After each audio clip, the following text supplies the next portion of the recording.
Hola, buenos días a todos, bienvenidos a mi canal, bienvenidos al curso de cálculo tensorial y ya por fin vamos a proporcionar una expresión matemática tensorial para el cálculo del determinante de matrices.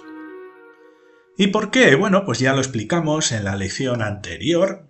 Yo os aconsejo que para poder entender esta tenéis que ver la lección anterior. Y pues ya sabéis que las matrices son pues unos objetos así cuadrados con muchos componentes arreglados en columnas y en filas y que bueno, la verdad que mi experiencia es que se suele dar bastante mal en la escuela secundaria e incluso en la universidad, ¿no? Enseguida se meten a enseñarnos cosas de matrices, cosas de álgebra lineal, pero no nos explican la razón de por qué tenemos o es conveniente o es fácil o nos simplifica problemas el representar números organizados de esta manera. La semana anterior ya explicamos el porqué de la representación de números como matrices, pero aún así, pues bueno, siempre se nos queda una cara un poquito extraña, ya lo explicamos en la lección anterior, cuando al alumno le introducen a las matrices por primera vez. Y también, pues bueno, la definición de determinante, ya lo vimos en la lección anterior. Si tenemos aquí una matriz 2×2, ya vimos que se puede calcular un número a partir de esta matriz A por B por beta menos alfa por B, que lo hemos llamado determinante. Y en la lección anterior desvelamos la razón de la existencia de los determinantes en las matrices. Los determinantes en las matrices, pero cuando se explican los determinantes por primera vez, pues siempre nos deja una cara como de ¿dónde salen estas cosas? ¿Quién y por qué se ha inventado este tipo de operaciones? Dejadme que os diga que las representaciones de números en matrices es algo muy antiguo, incluso 2000 años antes de nuestra era, o sea, no es algo nuevo. Pero bueno, siempre queda la pregunta de dónde sale todo esto y fue en lo que nos centramos en la lección anterior, en resolver la respuesta a esta pregunta. Lo explicamos con todo detalle en la lección anterior, así que yo os animo a verla antes de esta. Y básicamente lo que dijimos es que las matrices nos representan, por ejemplo, una matriz que contenga componentes del vector A y B, las matrices nos codifican en su conjunto las características que tienen estos vectores, su tamaño, su orientación en el espacio, y el determinante de una matriz 2×2 lo que nos da es el área definida por dos vectores. Sin embargo, el determinante de una matriz 3×3 en 3 dimensiones nos representa el volumen definido por 3 vectores, que aquí representamos como A, B y C. Todo esto lo vimos en la lección anterior y por eso es importante desarrollar operaciones matemáticas para poder calcular el determinante de las matrices, porque el determinante de las matrices lo que nos representa son características geométricas de vectores en un espacio. Así que lo que vamos a hacer es calcular el determinante. La lección anterior lo vimos de manera explícita, pero lo que vamos a hacer es calcularlo utilizando notación tensorial. Y vamos a comenzar con el caso más sencillo. El caso más sencillo es un determinante 2×2, donde ya vimos en la lección anterior que habíamos representado los componentes x e y del vector A y los componentes x e y del vector b, porque la idea es que una matriz que contiene los componentes del vector a y b arreglados de esta forma nos representa de manera simultánea a los dos vectores en ese espacio. Pero para poder calcular el determinante en notación tensorial tenemos que cambiar también la notación de los componentes de la matriz. ¿De acuerdo? Ya vimos también que el cálculo del determinante de esta matriz implica el producto del componente AX por BY menos bx por ay. Y vamos a poner, de manera general, vamos a representar el determinante en notación tensorial con la letra mayúscula A. Entonces, para calcular el determinante de esta matriz, deberíamos hacer estas operaciones: ax by menos bx ay. Pero necesitamos ir cambiando estas operaciones para hacerlo adecuado, para adaptarlo a esa notación tensorial. Y vamos a tirarnos a la piscina, como decimos en España, y vamos a proponer unas operaciones matemáticas concretas utilizando notación tensorial para el cálculo del determinante. Vamos a ello. Bien, lo primero que vamos a hacer es cambiar la notación. Vamos a poner que los componentes de esta matriz los vamos a llamar de manera general A, ¿de acuerdo? Con un superíndice que vamos a llamar contravariante porque está aquí arriba, tal y como hemos hecho durante este curso, y otro otro índice covariante, lo vamos a definir como covariante al estar trabajando en notación tensorial, que es básicamente un subíndice, donde el primer índice nos proporciona la posición del componente en las columnas, posición 1, posición 2, ¿veis? Posición 1, posición 2, la posición dentro de las columnas, y el subíndice nos indica la posición del componente en las filas 1 y 2, 1 y 2. Y así tenemos un componente A11, A12, A21 y A22. Y así no tenemos que andar con AX, BY, con CX, CY, con BX, BY. Lo que hacemos es generalizar la notación de una manera general para hacerlo lo más homogéneo posible. Y nos vamos a lanzar a la piscina y vamos a proponer la siguiente operación para el cálculo del determinante. Bueno, pues lo que vamos a hacer es colocar los componentes 1 y latina multiplicado por el componente 2, j, y esto en contracción. Ya veis que los componentes i y j, i está en contracción con este primer componente i, el j está en contracción con este j, y utilizaremos un símbolo de Levi-Civita.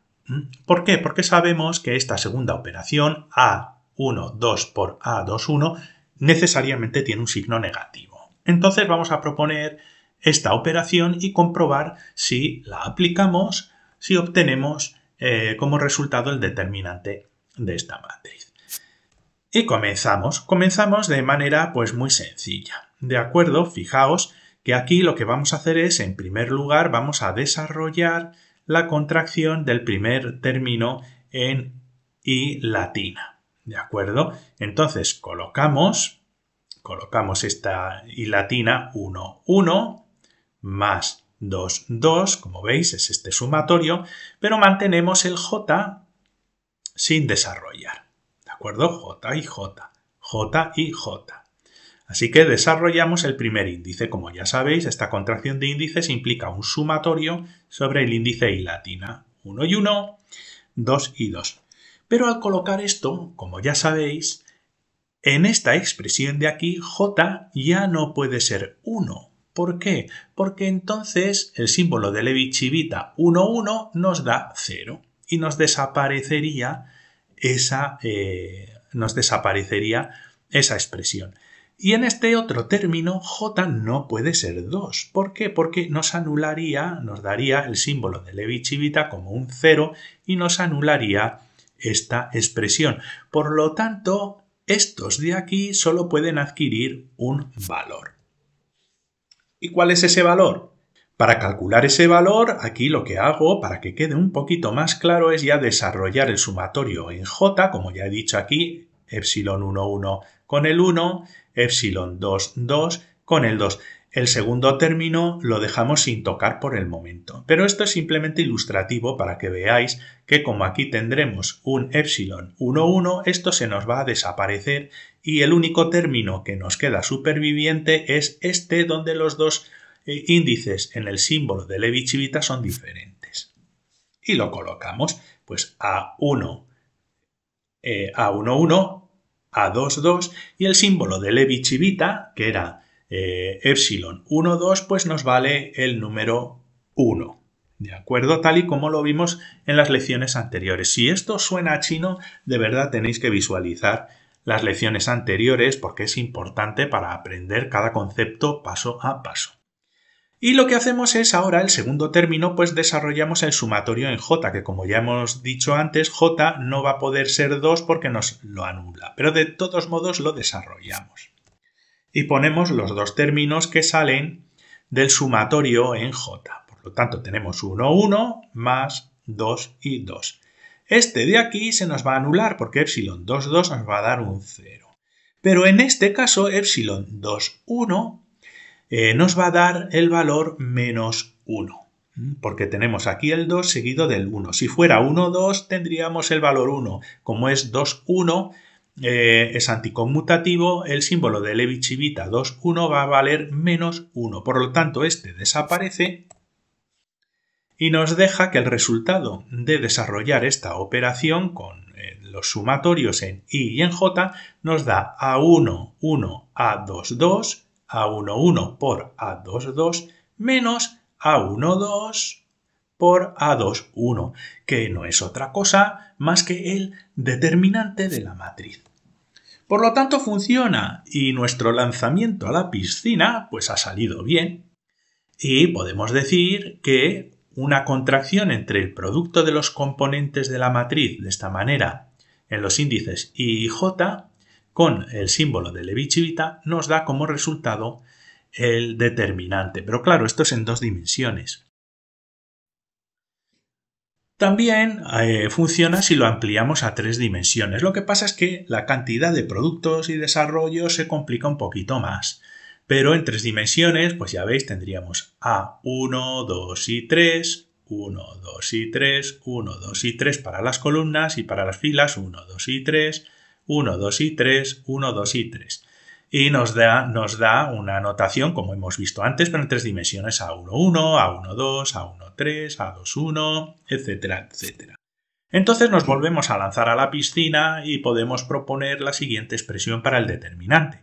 Ponemos el producto de tres componentes, colocando 1, 2 y 3 aquí arriba y dejando sin definir los índices I, J y K aquí debajo, pero los colocamos en contracción con el símbolo de Levi-Civita, en contracción con estos tres índices. I contrae con I, J contrae con J y K contrae con K. Y el resultado, si hiciéramos todas las operaciones que hemos hecho anteriormente, pero en tres dimensiones, que serían larguísimas y tediosas, no los voy a hacer aquí, pero el resultado nos da el mismo resultado que vimos en la lección anterior. Nos da el determinante de la matriz 3×3. Pero, claro, para poder hacerlo totalmente tensorial, porque esta es una expresión súper bonita para el determinante, la podemos introducir en ecuaciones tensoriales, pero, claro, no queda tan bien si utilizamos números definidos como tenemos aquí 1, 2 y 3. Si quisiéramos generalizarlo, hacerlo más tensorial, lo indicado es sustituir estos números 1, 2 y 3 por letras también, ¿no? Por ejemplo, R, S y T, que es típico. Pero aquí tenemos un problema.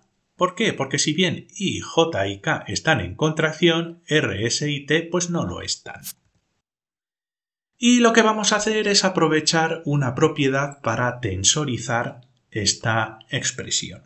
Bien, si utilizamos esta expresión con R, S y T, vamos a fijar que es el determinante de una matriz general con los índices R, S, T y J y K. Bien, pero si por ejemplo ahora cambiásemos y moviésemos S aquí y R aquí, e hiciéramos la misma operación que hemos hecho aquí arriba, veremos que mientras que esta operación nos da como resultado el determinante, cuando intercambiamos dos de los índices, S y R, y los colocamos aquí, nos da el determinante pero con signo negativo.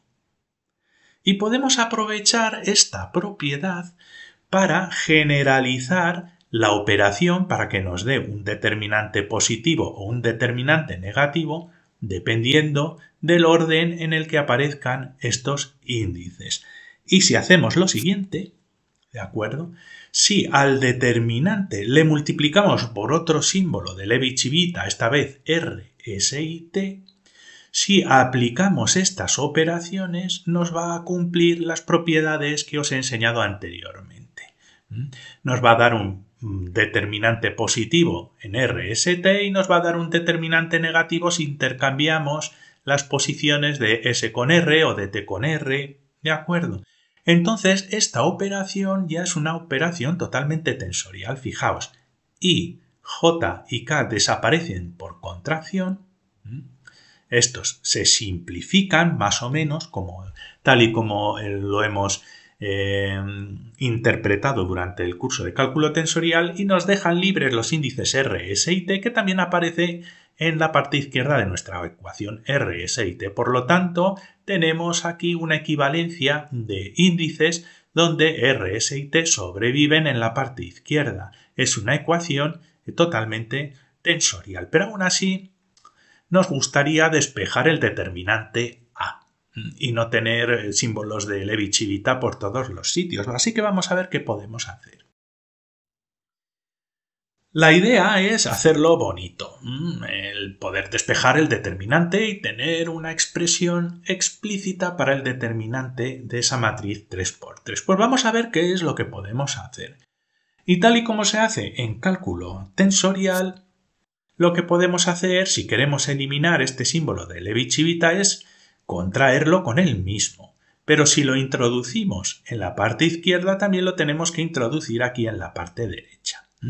Y fijaos, ahora I, J y K desaparecen por contracción aquí, R, S y T desaparecerían por contracción aquí, no son índices libres. Y lo mismo pasa con RST aquí y RST, ya no son índices libres. La operación nos queda más bonita.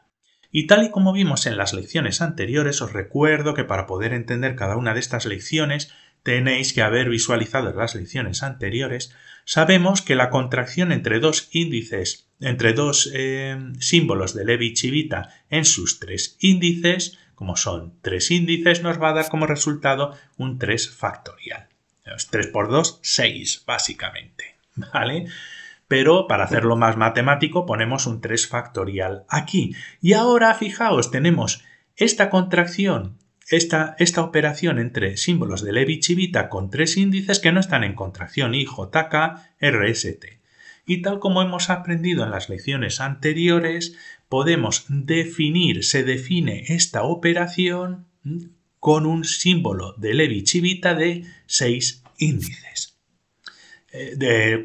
Lo siento, no un símbolo de Levi-Civita, un símbolo delta de Kronecker generalizado con 6 índices, del cual ya hemos hablado también con mucho detalle en las lecciones anteriores. Simplemente para que lo sepáis, yo asumo que habéis visto todas las lecciones anteriores. Y ahora, de esta manera, sí que podemos pasar el 3 factorial al denominador y obtenemos por fin una expresión explícita para el determinante que nos queda que el determinante de una matriz en 3 dimensiones, si tenemos más dimensiones, pues sería n factorial aquí con el número de componentes correspondiente, pues en este caso sería 1 dividido 3 factorial, delta de Kronecker y JKRST, todo esto en contracción con los componentes ARI, ASJ, ATK. Y esta es la expresión del determinante, la expresión en cálculo tensorial de un determinante. Y este determinante nos proporciona información geométrica sobre vectores en un espacio. Ahora vamos a hacer otra cosa, ¿de acuerdo? Vamos a considerar, ya que tenemos la expresión explícita del determinante, vamos a considerar que el determinante es una función. ¿A qué me refiero con eso? Bien, este determinante va a depender de los valores que adquieran los componentes RI, SJ y TK dentro de la matriz. Si cambiamos uno de los componentes, va a cambiar el determinante. Por lo tanto, podemos considerar que el determinante como si fuera una función que es dependiente de 3 coordenadas, de 3 variables. Podemos considerar cada componente de este estilo como si fueran coordenadas en un espacio. Así que lo que podemos estudiar, por ejemplo, es cómo va a cambiar el determinante cuando cambiamos alguna de las coordenadas. ¿Vale? Es una pregunta interesante. ¿Y cómo hacemos eso? Pues simplemente con una derivada parcial con respecto a uno de los componentes. ¿Qué componentes? Pues un componente en general AMN, ¿de acuerdo? Podríamos hacer RI, no pasa nada, obtendríamos la expresión final, o con el SJ también podríamos colocarlo aquí, pero para hacerlo más general pues hacemos la derivada con un componente general AMN. Una derivada parcial del determinante con respecto a un componente específico. Y no os compliquéis mucho la vida porque tenga diferentes índices arriba y abajo. Esto lo podéis simplificar y colocarlo pues con AX o AY, con una cosa un poquito más explícita. Lo único que tenemos que hacer es aplicar esta derivada sobre nuestra función del determinante, que va a depender de estos 3 factores. Así que operamos. Aplicamos la derivada, ponemos aquí la expresión explícita y lo que podemos hacer es sacar las constantes fuera de la derivada, pues este 1 dividido 3 factorial y la delta de Kronecker, porque la delta de Kronecker al final es un número. Lo sacamos fuera, está ahí, y ahora deberíamos hacer un montonazo de operaciones para aplicar la derivada parcial, porque solo nos interesa cuando cambiamos un componente, manteniendo fijos el resto, por eso es una derivada parcial. Lo que haríamos sería pues aplicar la derivada de un producto. Ya sabéis, es la primera función, la derivada del primero por el segundo sin derivar, que va a ser otro producto, más la derivada del segundo por el primero sin derivar, y vamos a tener varias derivaciones en cadena que son bastante complicadas. Yo os voy a ahorrar ese trabajo. ¿Por qué? Porque vamos a tener en cuenta una propiedad. Si derivamos un componente en general A de E con un componente AMN, esta derivada va a ser 0 si ambos componentes son diferentes. ¿De acuerdo? Es, por ejemplo, como derivar la derivada de X con respecto a Y, la derivada de X1 con respecto a la derivada de X2, en notación tensorial. Derivada de X con respecto a derivada de Y nos va a dar un 0. Entonces, si estos índices no coinciden, si D, E no coinciden con M y N, nos va a dar 0. Sin embargo, si D y E coinciden con M y N, como va a ser la derivada de una cosa consigo misma, va a ser 1.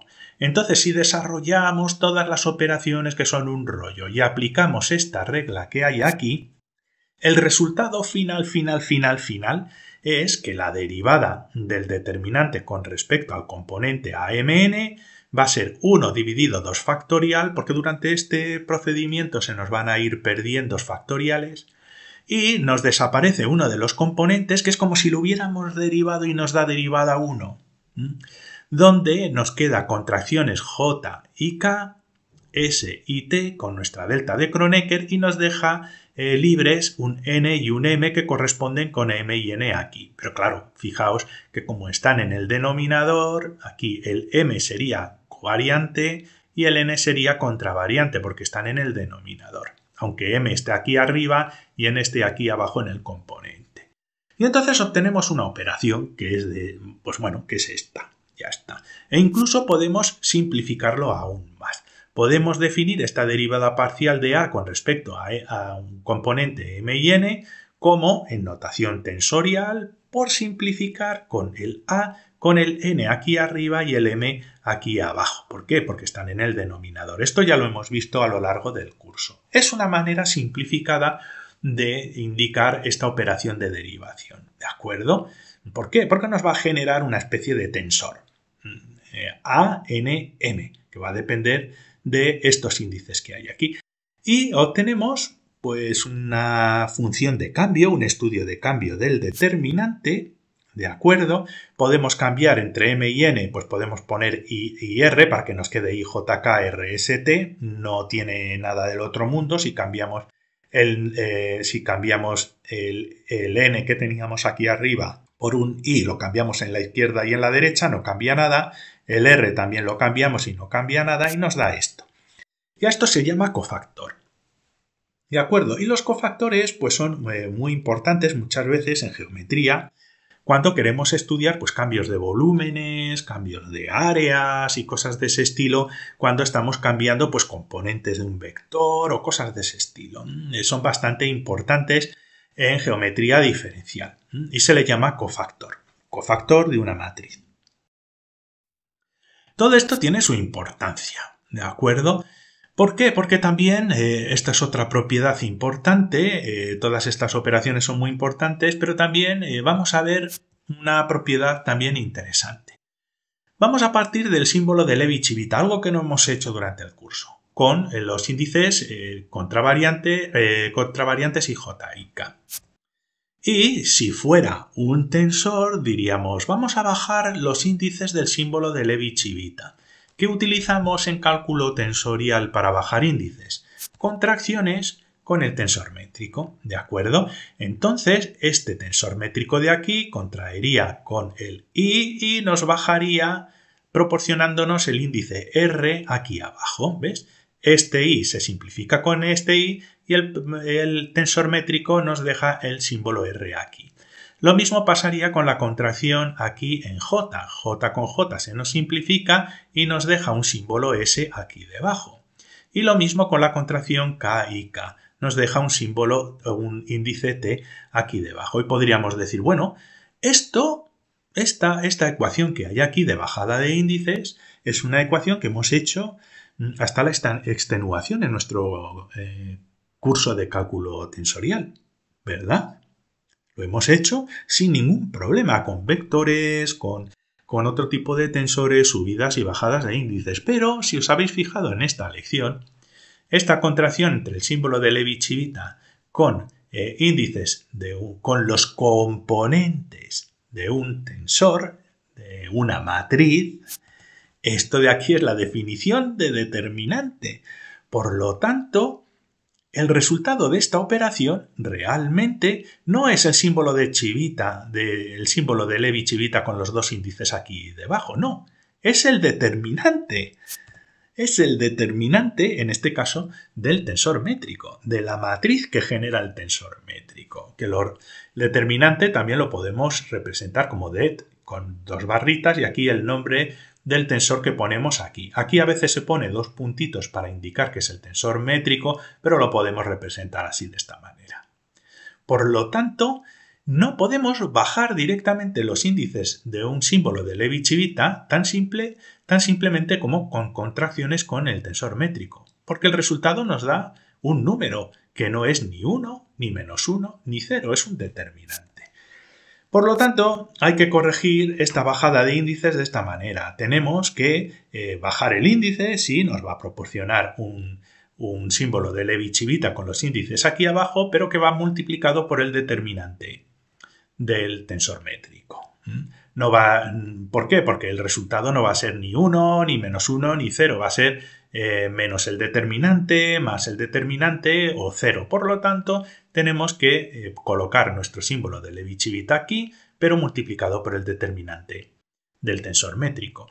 Y este tipo de objetos, como los componentes, como los símbolos de Levi-Civita, como determinantes, como algunas operaciones de ese estilo que no siguen exactamente las reglas del cálculo tensorial, sino que siguen las reglas del cálculo tensorial multiplicadas por alguna cosa, por determinantes o por los cofactores. A esto, que no se relacionan por manipulación de índices de manera directa, a esto se le denominan los tensores relativos. No me voy a meter mucho más en ello, simplemente comentaros que existen. ¿Y por qué? Porque con esta lección, pues bueno, ya hemos tocado los fundamentos del cálculo tensorial, podíamos ir con muchísimo más detalle, pero prefiero finalizar esta parte de aquí y continuarla. Vamos a continuar el curso de cálculo tensorial, pero le vamos a cambiar de nombre y lo vamos a llamar geometría diferencial para aplicar todas estas cosas que hemos aprendido de cálculo tensorial dentro del estudio de la geometría del espacio y hablaremos un poquito de la relatividad general también. Ese es el objetivo que me he planteado. Sí que es cierto que haré una última lección del curso de cálculo tensorial donde voy a resumir lo fundamental para definir los tensores, que recopila las cosas más importantes del curso, y con esa lección cerraremos esa parte y abriremos un segundo curso dependiente de este primero que vamos a llamar geometría diferencial. Espero que os haya gustado la lección. Os dejo un enlace al curso y otro enlace a una lección de vuestro interés. Muchas gracias y hasta la siguiente lección.